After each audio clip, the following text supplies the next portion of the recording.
주안의 하나 4부 방송입니다. 4부에는 거짓 신들의 전쟁이라는 책을 통해 우리 안에 숨어있는 우상들을 마주하는 시간인 책 읽는 그리스도인과 은혜의 설교 그리고 성경의 인물들과 사건을 만나는 바이블 드라마가 준비되어 있습니다.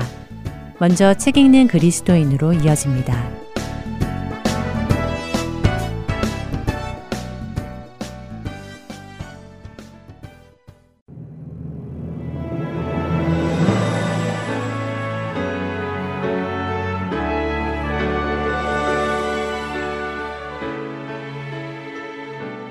애청자 여러분 안녕하세요. 성도들에게 추천해드릴 만한 신앙서적을 읽고 내용 속에서 우리가 생각해볼 것들을 함께 나누는 시간, 책 읽는 그리스도인 진행의 설교입니다. 여러분과 카일 알들문 목사의 거짓 신들의 전쟁이라는 책을 나누고 있습니다. 지난 시간부터는 세 번째 신인, 사랑의 신을 나누기 시작했는데요. 그중 첫 번째로 남녀 간의 사랑인 로맨스의 신을 보았습니다. 오늘은 가족의 신을 보도록 할 텐데요. 역시 지난 시간과 마찬가지로 사랑이라는 것, 특별히 가족 간의 사랑까지 우상이 될 수 있고 다른 신이 될 수 있다는 사실이 그리 쉽게 와닿지는 않습니다. 하지만 그 사랑이라는 말이 때때로 사랑이라는 옷을 입은 집착이나 자기 만족일 수 있음을 우리는 생각해 보아야 합니다. 실제로 요즘 세상의 자녀를 향한 집착을 자녀 사랑이라는 이름으로 사용되는 경우도 많습니다. 세상의 전문가들까지도 이런 현상을 위험하다고 지적하고 있죠. 배우자로부터 받지 못하는 사랑을 자녀에게 받으려는 집착이나 혹은 배우자에게 주어야 할 사랑과 관심을 자녀에게 주려는 집착이나 자신이 이루지 못한 꿈을 자녀에게 이루도록 강요하는 부모의 모습이나 또한 자녀가 원하는 것은 뭐든지 해주려는 부모의 모습 등 언뜻 보면 사랑처럼 보이기도 하지만 사랑이라는 이름으로 잘못된 방향으로 자신의 원함을 이루어가려는 모습들을 우리는 쉽게 볼 수 있고 세상의 전문가들도 그런 모습이 건강하지 않음을 경고합니다. 그렇다면 우리는 사랑스러운 가족을, 특별히 사랑스러운 자녀를 덜 사랑해야 하는 것일까요? 하나님께서는 우리에게 하나님을 더 사랑하고 가족은 덜 사랑해라 라고 말씀하실까요?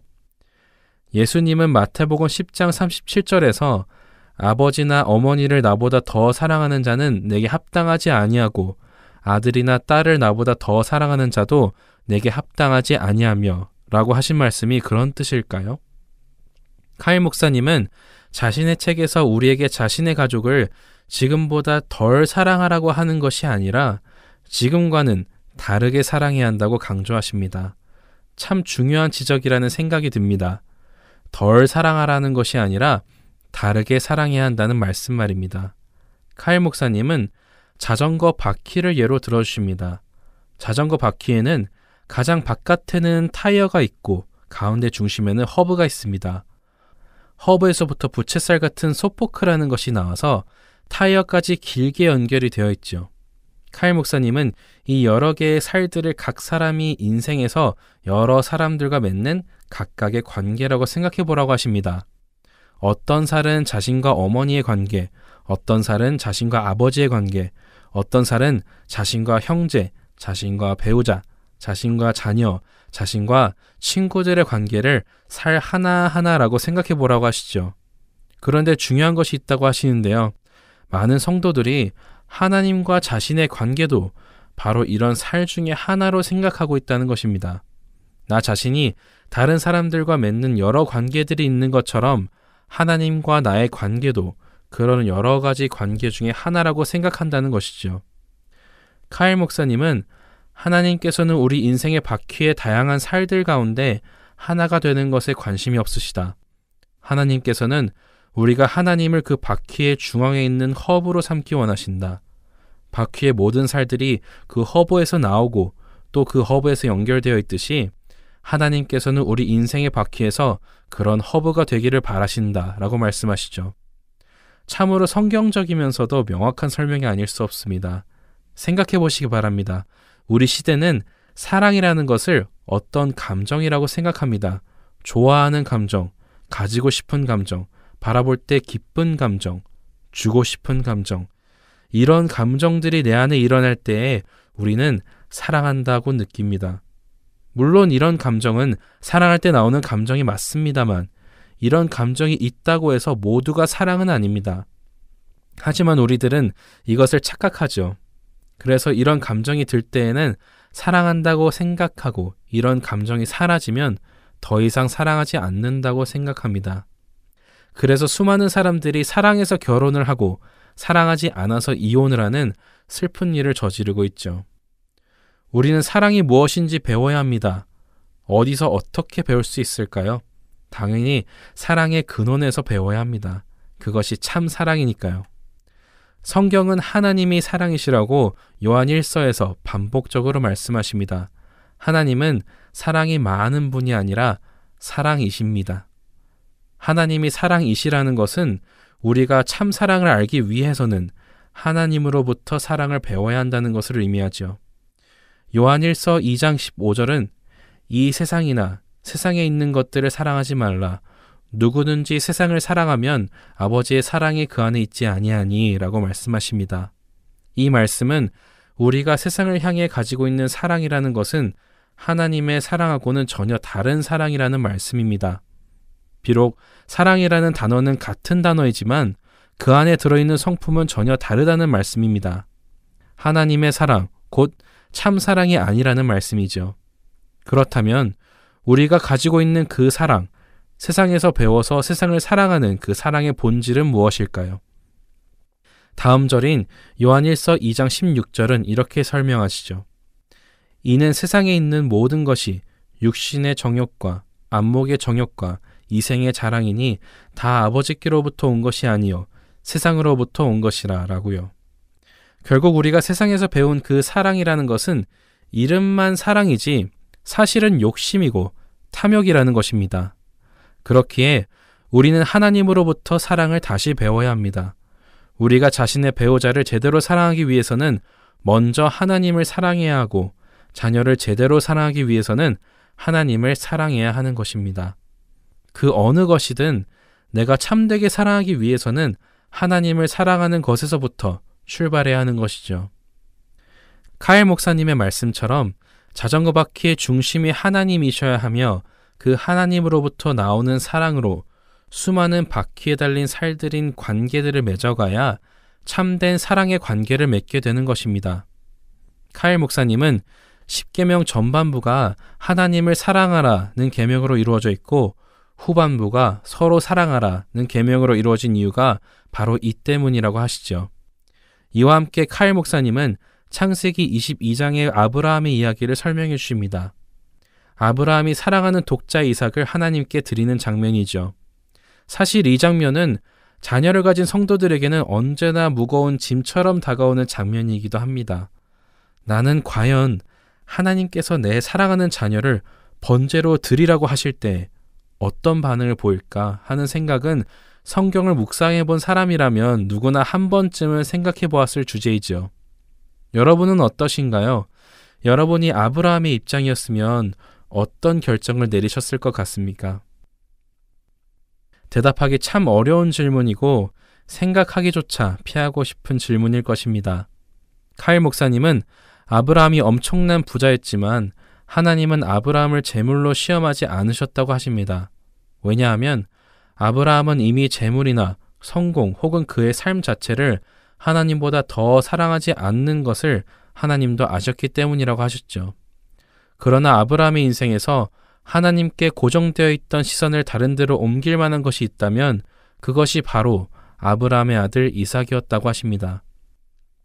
그래서 하나님은 아브라함이 빗나간 사랑이 아니라 올바른 사랑을 하도록 하기 위해 시험을 주신 것이라고 설명하시죠. 그리고 그 시험을 통과한 후에 아브라함은 잃을 뻔했던 그 아들을 이전보다 덜 사랑하게 된 것이 아니라 올바로 사랑하게 되었고 이삭은 아브라함에게 더욱 귀한 아들이 되었을 것이라고 설명해 주십니다. 물론 하나님은 우리에게 우리의 자녀를 번제로 드리라는 말씀은 하지 않으실 것입니다. 그러나 우리가 우리의 가족이나 자녀들을 우리 삶의 중심에 두고 그 자리에 계셔야 하는 주님을 몰아낸다면 하나님께서는 우리에게 가족과 자녀들을 그 중심에서 옮기고 주님을 그 자리로 모셔오도록 하실 것입니다. 그렇게 할 때에 우리가 빗나간 사랑이 아니라 참된 사랑을 할 수 있기 때문이죠. 우리의 영적인 눈이 떠지기를 소망해 봅니다. 참된 사랑을 주님께 배워 우리에게 주신 그 귀한 사람들을 참되게 사랑해 나갈 수 있도록 말입니다. 책 읽는 그리스도인 마칩니다.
오늘은 노스캐롤라이나 그린스보로 한인 장로교회 한일천 목사님께서 빛을 받은 자 이렇게 삽니다 라는 제목의 말씀 전해주십니다. 은혜의 시간 되시기 바랍니다.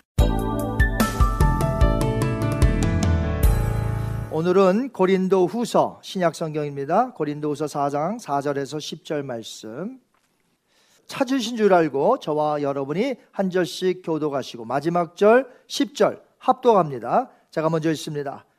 그 중에 이 세상의 신이 믿지 아니하는 자들의 마음을 혼미하게 하여 그리스도의 영광의 복음의 광채가 비치지 못하게 함이니 그리스도는 하나님의 형상이니라. 우리는 우리를 전파하는 것이 아니라 오직 그리스도 예수의 주 되신 것과 또 예수를 위하여 우리가 너희의 종된 것을 전파함이라. 어두운 데에 빛이라 말씀하셨던 그 하나님께서 예수 그리스도의 얼굴에 있는 하나님의 영광을 아는 빛을 우리 마음에 비추셨느니라.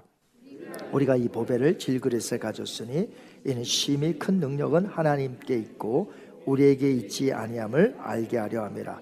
우리가 사방으로 우겨쌈을 당하여도 쌓이지 아니하며 답답한 일을 당하여도 낙심하지 아니하며 박해를 받아도 버림받지 아니하며 거꾸로 뛰림을 당하여도 망하지 아니하고. 같이 읽습니다. 우리가 항상 예수의 죽음을 몸에 짊어짐은 예수의 생명이 또한 우리 몸에 나타나게 하려 함이라. 아멘. 살아계신 하나님의 말씀입니다. 이 세상에는 정말 불쌍한 사람들이 많은 것 같습니다. 저마다 당하는 환경의 사연을 들어보면 참으로 딱할 때가 있습니다. 특별히 육체적 불치의 병으로 인해 힘겨워하는 자들을 보면 참으로 안타깝지요. 그 중에서도 태어나면서부터 평생 어둠에 살고 있는 이 블라인드맨의 경우 전혀 빛을 볼 수 없으니 얼마나 답답하고 힘들까 한번 생각해 봅니다. 제가 한국에서 살 때에 서울 종로구 청운동에 살 때에 맹인 학교가 근처에 있었습니다. 그래서 저는 수많은 맹인들을 날마다 보면서 얼마나 힘들까 하는 마음을 가지고 있어서, 왜냐하면 늘 보니까요. 성경은 말하기를 창세 이후로 나면서부터 맹인된 자가 눈 뜨는 일은 없었다고 말합니다. 우리 요한복음 9장 32절 33절 한번 볼까요? 시작. 창세 이후로 맹인으로 난 자의 눈을 뜨게 하였다함을 듣지 못하였으니 이 사람이 하나님께로부터 오지 아니하였으면 아무 일도 할 수 없으리이다. 많은 불치의 병이 있는데 특별히 나면서부터 맹인의 그 눈을 뜨게 한 자가 창세 이후로 없다. 그만큼 불치의 병, 육체적인 이 핸디캡 중에서도 이 블라인드맨이 얼마나 빛을 보지 못하여 안타까운 것을 성경도 말하고 있어요. 그런데 예수님이 바로 오셔서 그 맹인들의 눈을 뜨게 해주신 것입니다. 메시아가 오시면 맹인들의 눈을 뜨게 하여 빛을 보게 할 것이라는 것은 구약시대에 예언되어 있었던 말씀이에요. 우리 이사야서 35장 5절에 한번 볼까요? 메시아에 대한 예언입니다.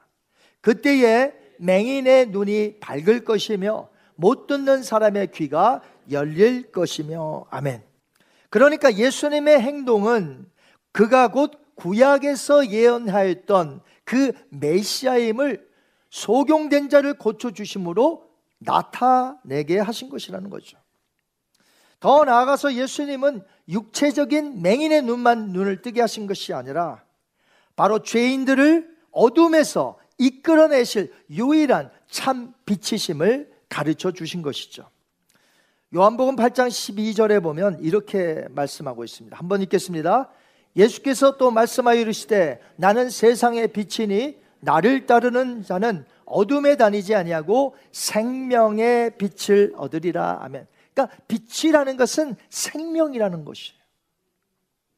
예수님은 육체적으로 눈에 감긴 자들만 빛을 보게 하러 오신 것이 아니고 그 일을 통하여 진짜 이 땅에 오신 목적, 즉 죄악된 어둠에 거하여 빛을 바라보지 못하는 그 영적인 맹인들의 눈을 뜨게 하게 하시기 위해서 이 땅에 오셨다는 것이죠. 그럼 이 세상의 사람들은 왜 영적인 눈이 되었을까요? 왜 영적인 맹인이 되었을까요? 그래서 왜 참빛 되시는 예수님, 그 생명, 그 진리를 알지 못하는 것일까요? 바울은 본문 4절에서 그 이유를 밝히고 있습니다. 한번 볼까요? 고린도후서 4장 4절 말씀. 그 중에 이 세상의 신이 믿지 않은 자들의 마음을 혼미하게 하여 그리스도의 영광의 복음의 광채가 비추지 못하게 함이니. 아멘. 그러니까 이 세상의 신 때문에 그렇다는 것이죠. 빛 대신 예수님을 이 세상의 신이 그걸 보지 못하도록 우리의 마음속에 혼미하도록 했다는 것입니다. 그러면 이 세상의 신이란 누구인가? 이 세상의 어둠의 주관자 마귀를 뜻합니다. 마귀는 하나님과 같은 전능자, 능력의 신이 아닙니다. 피조물이었던 천사가 타락하여서 마귀가 된 것이죠. 여기서 바울이 말하고자 하는 것은 그래서 이렇습니다. 마귀가 이 세상의 어둠을 지금 주관하고 있으니 잠시 동안 하나님의 심판이 있기 전까지 사람들의 눈이 감기도록 유혹하고 그들로 하여금 실족하게 만든다는 것이죠. 이 세상 사람들이 전부 마귀를 섬기느냐? 당신 마귀를 섬깁니까? 그러면 아니라고 그래요. 그러나 어느새 그들도 맹목적으로 마귀를 따라가고 있다는 것이죠. 다시 말해서 창조주 하나님을 섬기지 않으면 모든 사람이 다 마귀를 섬기는 것과 동일하다는 것입니다. 마귀가 이 세상의 풍습, 세상의 쾌락으로 사람들의 마음을 지금 혼미하게 만들고 있습니다. 여러분, 눈이 초점이 맞춰지지 않으면 이래 갖고 잘 못 보잖아요. 혼미하게 만든다는 것입니다. 마귀가 우리의 마음속에. 그래서 진리 대신, 빛 대신 예수님을 못 보게 만든다는 것이죠. 여러분, 어두움은 죄악의 상징입니다. 실제로 잘 보이지 않도록 깜깜한 밤에 죄들을 짓지 않나요? 어둠은 죄악의 상징인데 이 어둠에 익숙하여 살고 있는 자들에게 빛을 우리의 마음에 비추어 죄악에서 건진받고 생명으로 나오게 하시며 빛 가운데 살게 하신 분이 계십니다. 누구죠? 예수 그리스도. 고린도후서 4장 6절 한번 보겠습니다. 시작. 어두운 데 빛이 비추라 말씀하셨던 그 하나님께서 예수 그리스도의 얼굴에 있는 하나님의 영광을 아는 빛을 우리 마음에 비추셨느니라. 아멘. 자, 우리 마음에 비춰주셨어요.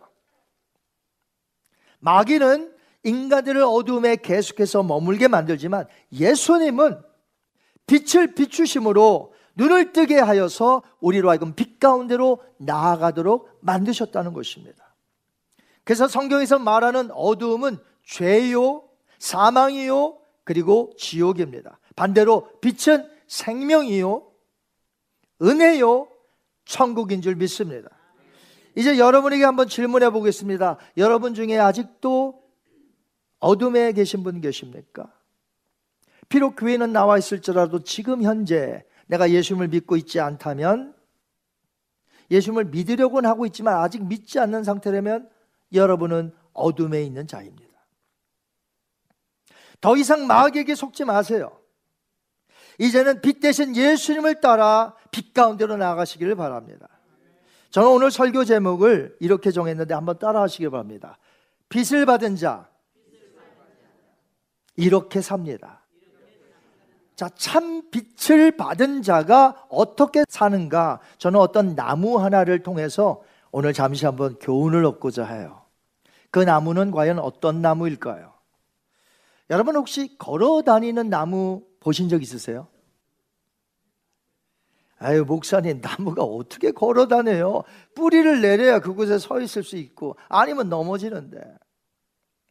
우리가 아는 나무들은 전부 땅속 깊이 뿌리를 내려서 움직이지 않는 것이 상식이죠. 예, 원래 나무가 그렇습니다.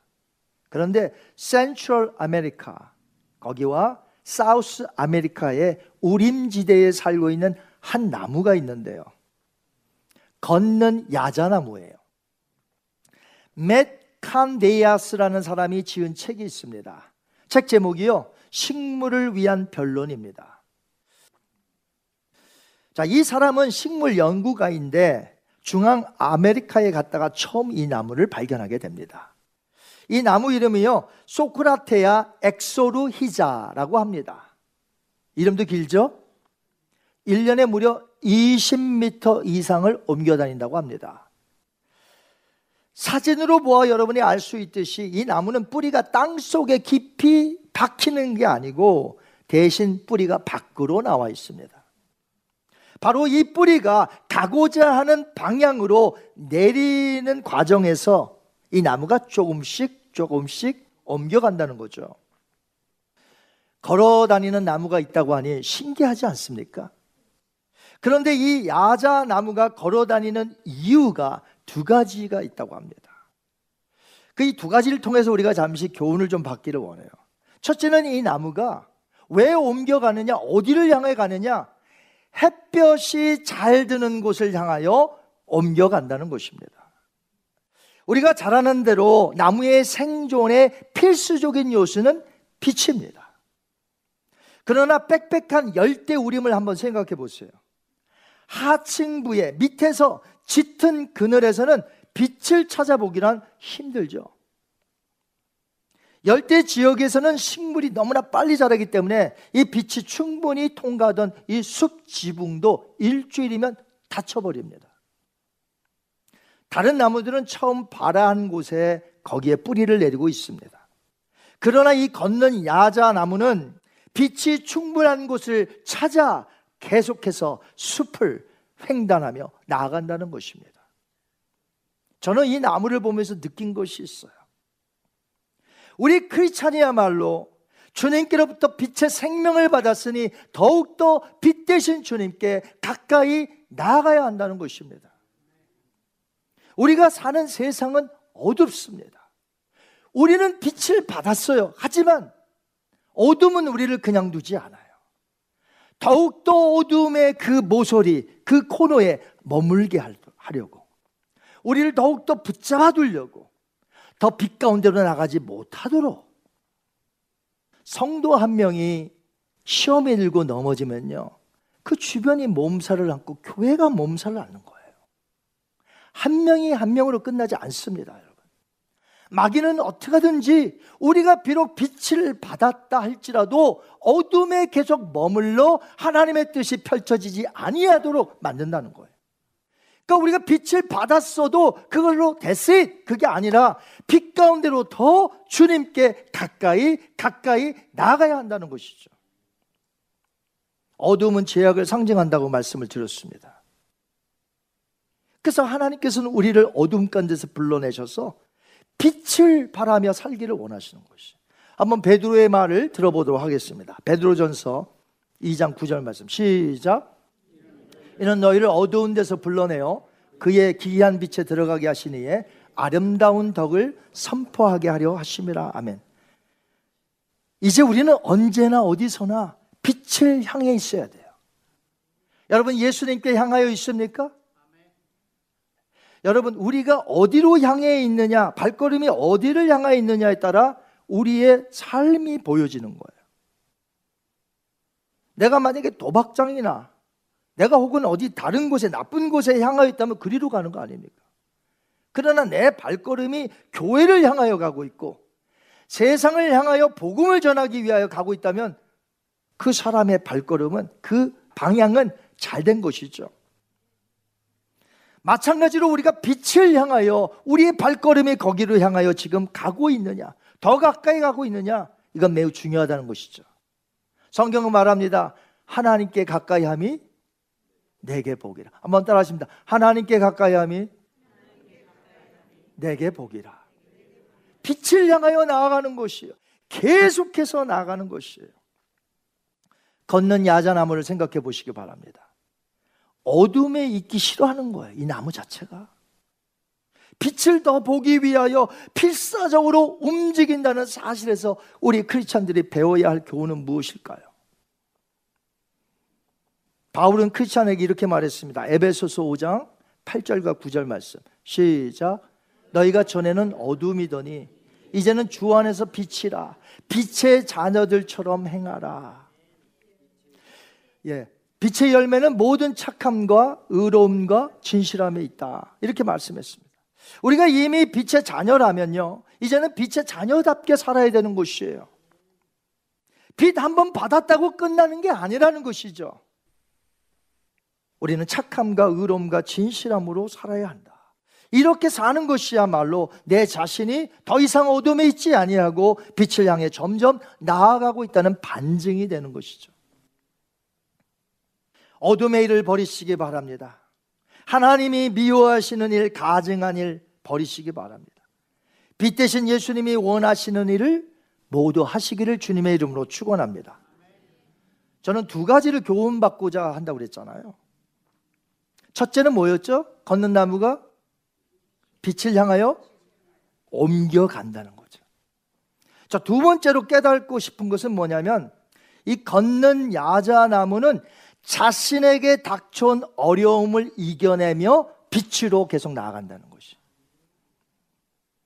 열대 우림에서는 숲을 가득 채운 열기와 습기 때문에 이 나뭇가지들이 막 위에서 떨어져 내려요. 그리고 이 나무가 주기적으로 쓰러져요.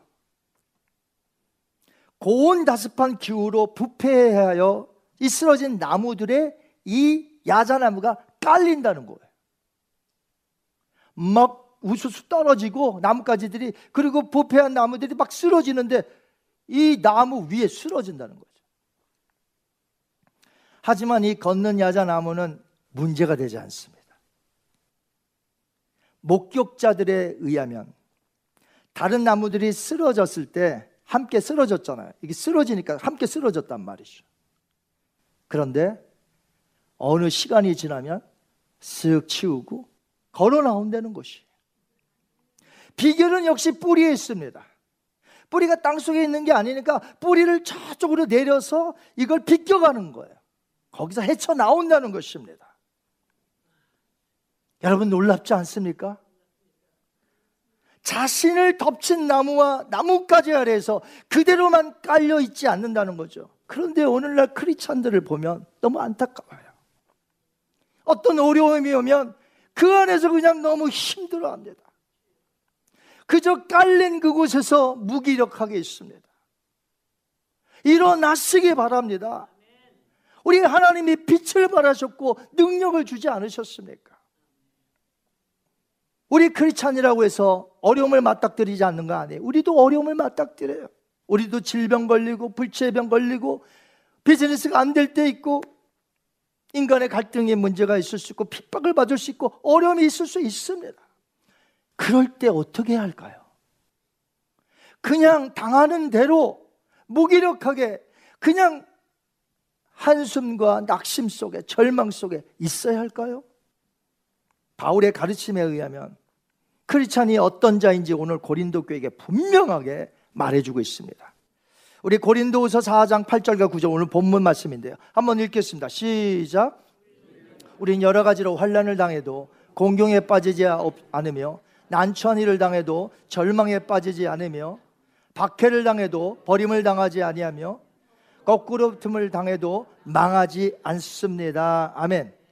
이 바울의 말에 의하면 어떠한 악조건 속에서도 굴복당하지 아니하는 크리스찬을 발견할 수 있습니다. 실제로 바울은요, 그의 팀 일행과 복음을 전하러 다닐 때에 이 동족 유대인들로부터 엄청난 핍박을 받았습니다. 죽을 뻔한 적이 한두 번이 아니에요. 그러나 바울과 일행은 거기서 포기하지 않습니다. 이제 그만두자, 힘들어서 못하겠어가 아니라 복음 전파를 위하여 더욱더 힘을 내어 더 멀리 더 많은 사람들에게 복음을 전했다는 것이. 이것은 바울만이 아닙니다. 교회의 역사 히스토리를 보면은 얼마나 많은 크리스찬들 신앙인들이 그 어려움 속에서 이겨내고, 마틴 루터, 많은 종교개혁가들, 그리고 수많은 사람들 각 나라에서 예를 들자면 끝도 없습니다. 바울만이 아니라는 거죠. 크리스찬이라면 그 어려운 환경에서 일어난다는 것이죠. 여러분, 크리스찬으로서 얻게 되는 하늘의 영적인 DNA가 있어요. 우리 왜 육적인 DNA 있죠? 어떻게 그렇게 부모랑 똑같이 생겼는지. 그 DNA 참 무서워요. 그런데 우리는요, 예수님을 믿은 후부터는 하늘의 DNA를 받는데 놀라워요. 자, 어떤 DNA냐 한번 볼까요? 잠언서 24장 16절 말씀 시작. 대저 의인은 7번 넘어질지라도 다시 일어나려니와. 아멘. 자, 7번 넘어졌어요. 근데 의인은 어떻게 한다고요? 다시 일어나. 8번째 일어나. 어디서 보니까요, 7전8기라는 그 사자성어가 있는데, 이게 우리는 중국에서 오래된 건 줄 알지만 사실은 130년밖에 안 됐대요, 이 단어가 만들어진 지가. 근데 성경의 잠언서는요 2800년 전에 쓰여졌어요. 거기에 벌써 7전8기가 있단 말이에요. 7번 넘어질지라도 8번 일어나요.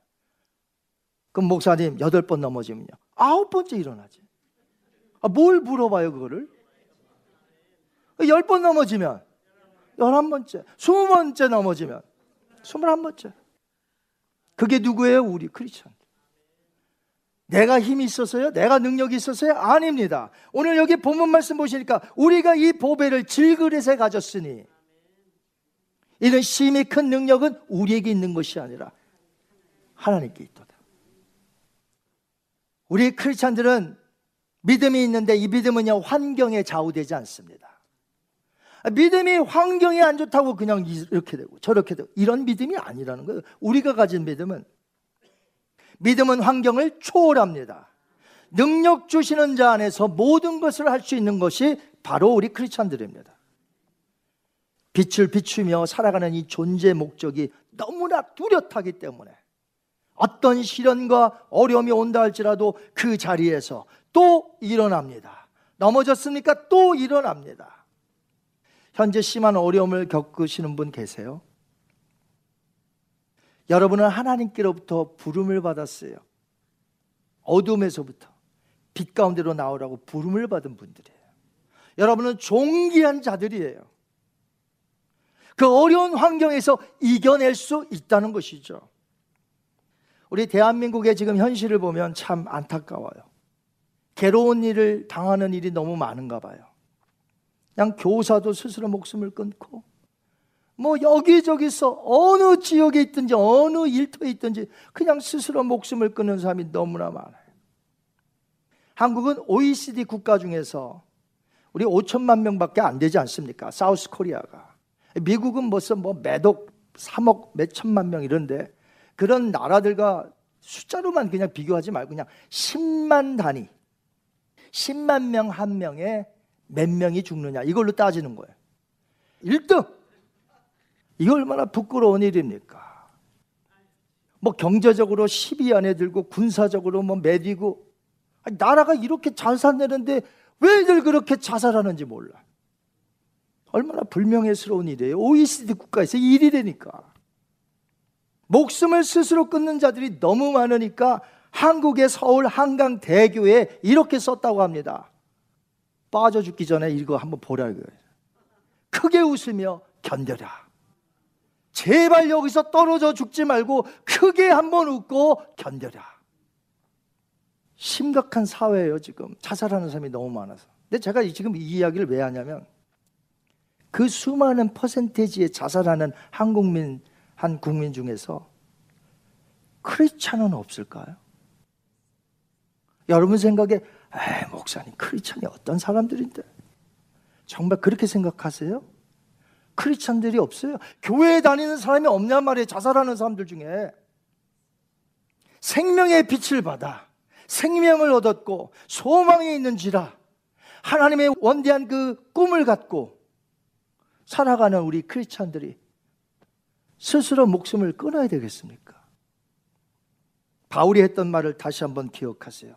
이 크리스찬의 정체성, 아이덴티티, 심한 환난과 공경, 좌절과 핍박과 거꾸로 뜸을 당한다 해도 우리 크리스찬들은 망하지 않습니다. 걷는 야자나무처럼 무엇인가 덮어서 일어날 수 없이 같이 부패할 수밖에 없으나, 뿌리를 다른 곳으로 옮겨서 이것을 뒤집고 나와서 빛을 향하여 계속해서 걸어가는 이 야자나무를 통해서 우리가 오늘 배울 수 있는 교훈이 무엇일까요? 더 이상 마귀에게 속지 마세요. 이 세상은 소망이 없다더니, 예수님 갖고 안 된다더니, 그런 거짓말에 속지 마시고 더 이상 영적인 맹인의 그 자리에 머물지 마시고, 오늘 빛 대신 예수님을 만나시고 그 빛 대신 예수님께로부터 부름을 받아 빛 가운데 들어가셔서 예수님을 위하여 사는 여러분 되시길 바랍니다. 소망 없는 자들에게, 절망만 있는 그들에게, 스스로 목숨을 오늘 끊을까 내일 끊을까 하는 그 사람들에게 소망을 전해주시고 빛을 발하시는 여러분이 되시기를 바랍니다. 오늘 혹시 아직도 빛 대신 예수님을 만나지 못한 분 계십니까? 오늘 예수님을 만나시기 바라요. 어려운 거 없어요. 나는 죄인입니다. 나 예수님 믿기 원합니다. 이제 예수님의 뜻대로 살기 원합니다. 그렇게 회개하며 기도할 때 하나님께서 구원해 줄 줄 믿습니다. 혹시 여러분 가운데 이미 구원은 받았으나 매번 어려운 일이 올 때마다 또 쓰러지고 또 쓰러져서 일어나는 시간이 너무 오래 걸리는 분 계세요? 여러분, 일어나시기 바랍니다. 하나님이 이미 힘을 다 주셨어요. 은혜 다 주셨어요. 우리는 일어날 수 있어요. 오늘 같은 말씀들이 바로 우리로 하여금 일어나라고 격려하시는 줄 믿습니다. 예수님께서 우리를 향하여 말씀하셨습니다. 너희는 세상의 빛이다. 온 세상에 빛을 비추시기 바랍니다. 복음의 빛을 비추시기 바라요. 착한 행실과 선한 행실을 비추어서 수많은 사람들과 함께 영광 돌리고 하나님께 나오는 그런 놀라운 교회와 가정들이 되시기를 주님의 이름으로 축원합니다.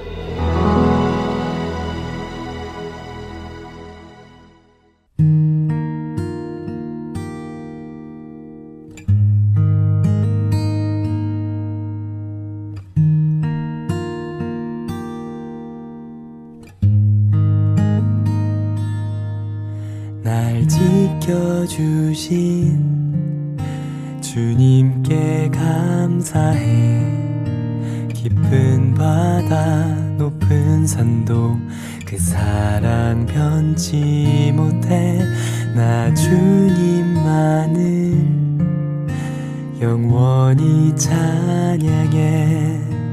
내 맘속에 살아계신 주님을 찬양해.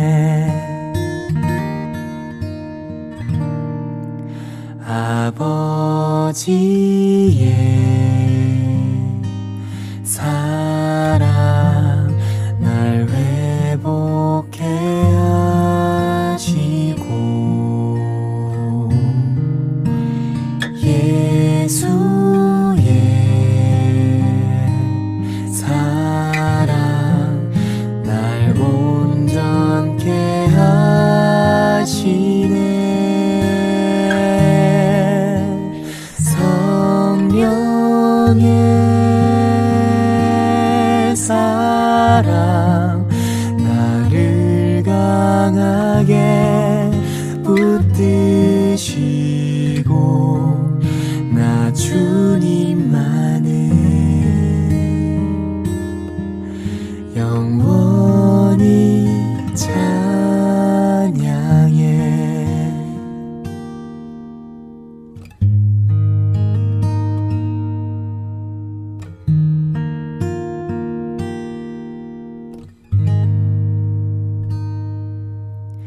날 지켜주신 주님께 감사해. 깊은 바다 높은 산도 그 사랑 변치 못해. 나 주님만을 영원히 찬양해. 내 맘속에 살아계신 주님을 찬양해.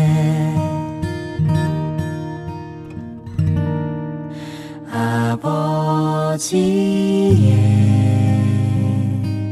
사랑 날 회복해 하시고 예수의 사랑 날 온전케 하시네. 성령의 사랑 나를 강하게 붙드시고 나 주님만을 영원히 찬양해.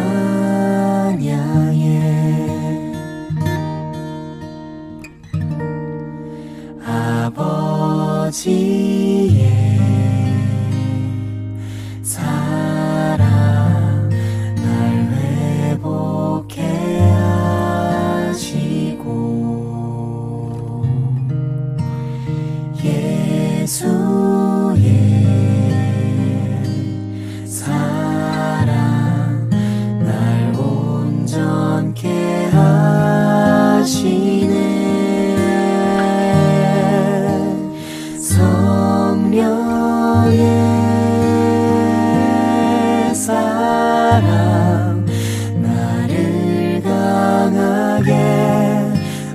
붙드시고 나 주님만을 영원히 찬양해.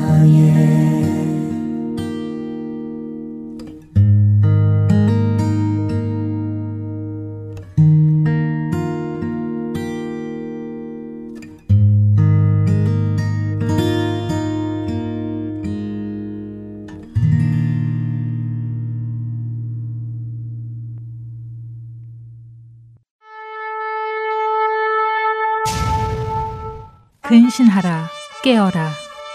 너희 대적 마귀가 우는 사자같이 두루 다니며 삼킬 자를 찾나니 너희는 믿음을 굳게 하여 저를 대적하라.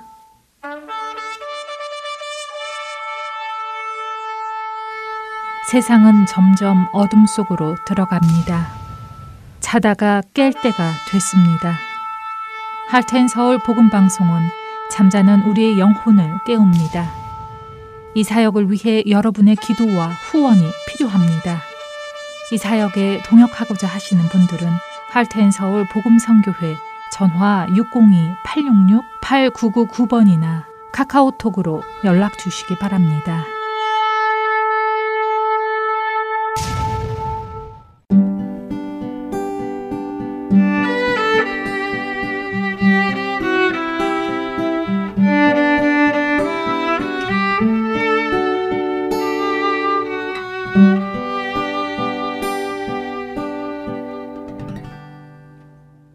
계속해서 바이블 드라마로 이어집니다.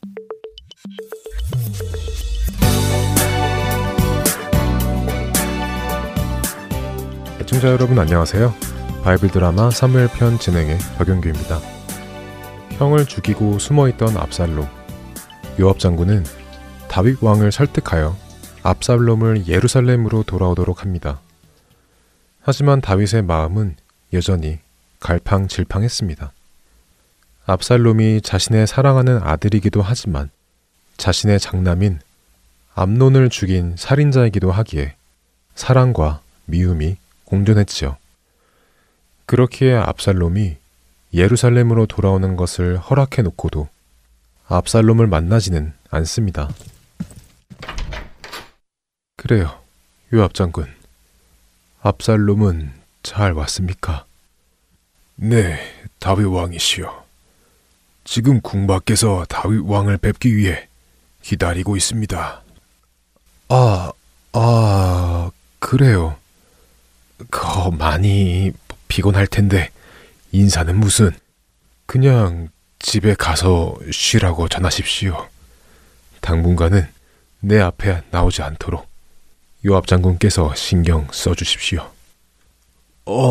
네. 무슨 말씀이신지 알겠습니다. 그렇게 하겠습니다. 요압 장군은 궁을 나와 밖에서 기다리고 있던 압살롬 왕자를 만납니다. 압살롬 왕자님, 오늘은 일단 그냥 집으로 돌아가시지요.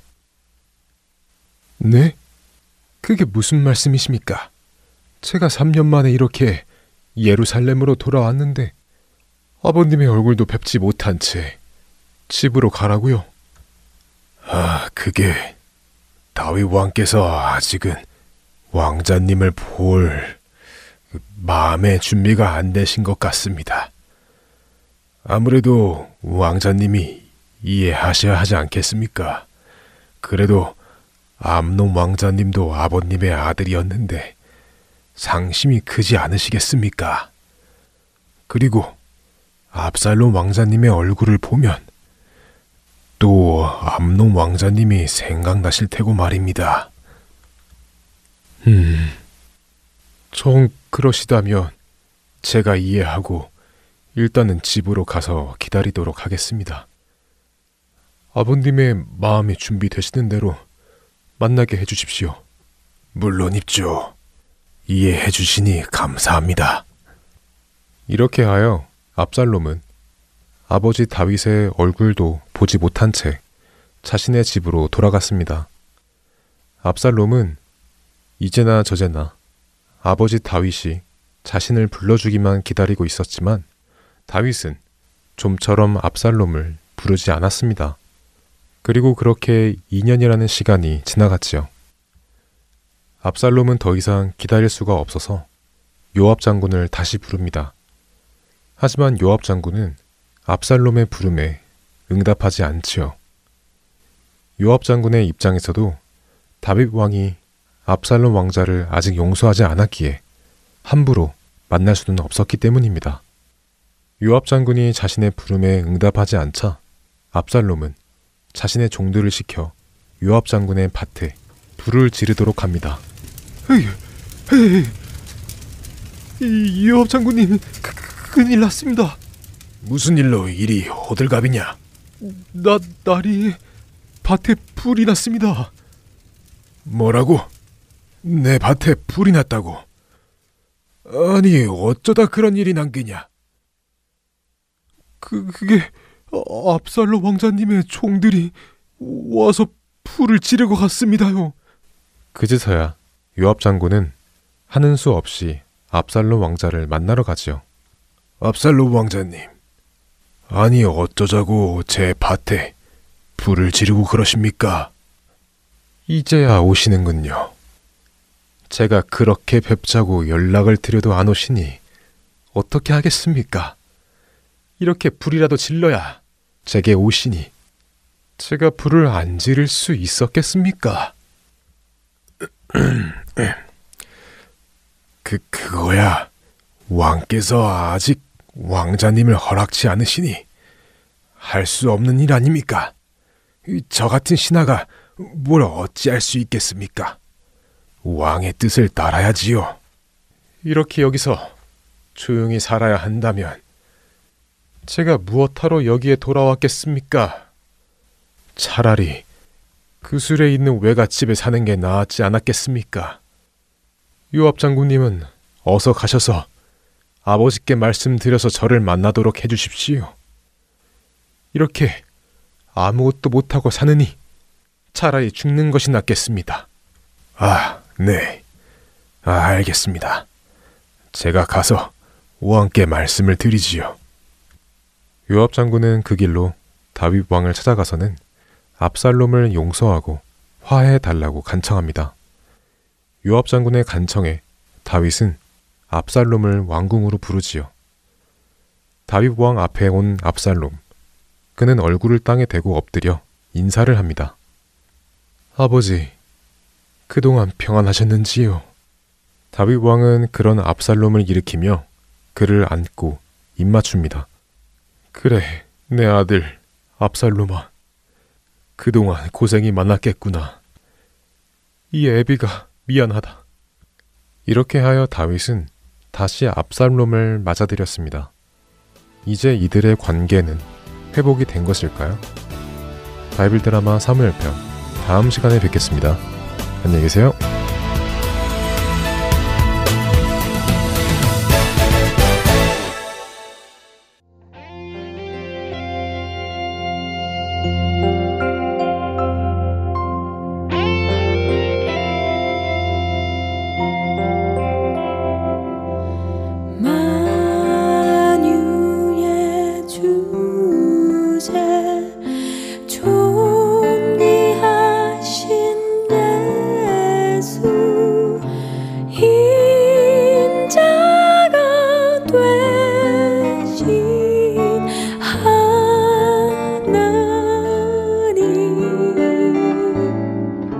나 사모하여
주안의 하나 4부 준비된 순서는 여기까지입니다.